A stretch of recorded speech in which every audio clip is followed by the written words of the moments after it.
On the first Sunday of Lent, we meditated on Jesus going to the desert, being tempted by the devil, and how he overcame the temptations. This second Sunday of Lent, we are called to transfigure ourselves as the children of God. The Gospel tells us that Jesus went up onto a mountain, and there he was transfigured before his disciples. Jesus did not transfigure to impress his disciples, but to teach them that glory is reached through the way of the cross, through climbing the mountain. The Transfiguration is a glimmer of the glory that Jesus would receive in his resurrection. It encourages us to persist and persevere amid troubles, trials, and sufferings. It radiates hope in the ultimate victory of the good. It calls the people to excel in life, to strive for the mountaintop.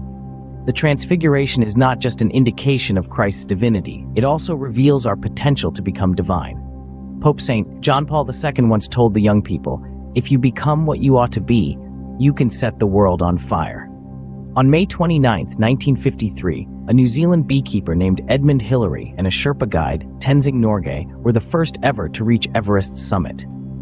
There was this mountain, unreachable, tantalizing, fearsome, deadly, that had defeated 15 previous expeditions. Some of the planet's strongest climbers had perished on its slopes. For many, Everest represented the last of the Earth's great challenges. The North Pole was reached in 1909, the South Pole in 1911. But Everest, often called the Third Pole, had defied all human efforts.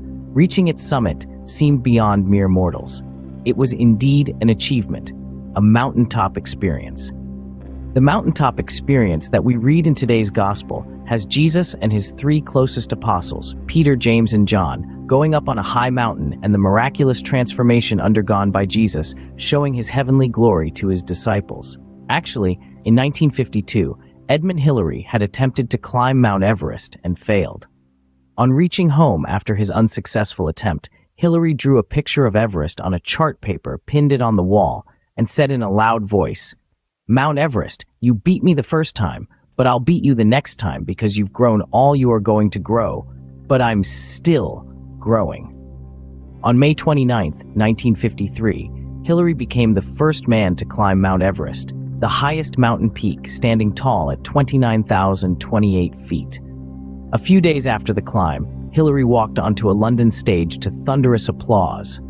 He caught hold of the microphone and said to the young gathered there, "Hold on to your dreams, for they become realities because you are still growing. A thought you must constantly keep in mind as you pursue your dreams." Would you believe on the 27th of May 1998, Tom Whitaker, a 49-year-old, became the first disabled person to scale the world's tallest peak in his third attempt. The U.S. climber Tom had lost his right leg in an accident, but even after losing his legs, he did not give up his childhood goal. Because when Hillary climbed Everest, Tom was 4 years old, and he had pledged that he would scale Mount Everest like Hillary. Tom has proved that even a disabled person is capable of achieving his dreams. When he was asked how you managed, he said, "My mind already reached there before my legs could reach." We are more than what we think of ourselves. There is more in us than meets the eye. There is unlimited potential in us, and that can always surprise us. Sometimes people with whom we have been associated for years suddenly surprise us. I have seen it among many students and youth. I had a friend who studied with me in college. He was not known for games and sports. He was never known for any particular talent or skill and appeared very ordinary and below potential. During the college week, at the insistence of the group captain, he participated in track and field events. In the 5 kilometers marathon race, he led the race, leaving other competitors way far behind. Then, everybody thought that he won by chance. But later, when he ran the 100 meters, 200 meters, 800 meters, and relay race, and got the first place in all that he participated in, and went on to win the individual championship trophy, he surprised everyone, revealing his newer dimension and true potential. It was his transfiguration. He showed out his hidden colors. Transfiguration takes place when the inner quality of a person is brought to the surface and a hidden potential comes to light. But this is not easy. Most of us keep the richness of our potential hidden and subdued through a false sense of humility. We adapt ourselves and our behaviors to the expectations of others and hardly live up to our potential. The word transfiguration means a change in form or appearance. Biologists call it metamorphosis to describe the change that occurs when a caterpillar becomes a butterfly. As children, we might have curiously watched the process of the caterpillar turning into a chrysalis and then bursting into a beautiful monarch butterfly. In Romans chapter 12, verse 2, we read, "Do not be conformed to this world, but be transformed by the renewing of your minds, so that you may discern what is the will of God, what is good and acceptable and perfect."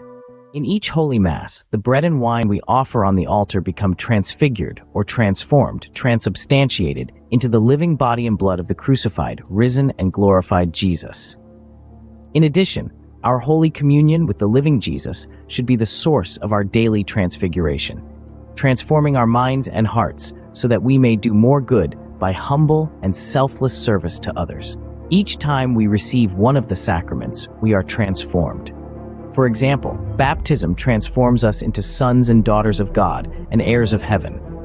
Confirmation makes us temples of the Holy Spirit and warriors of God.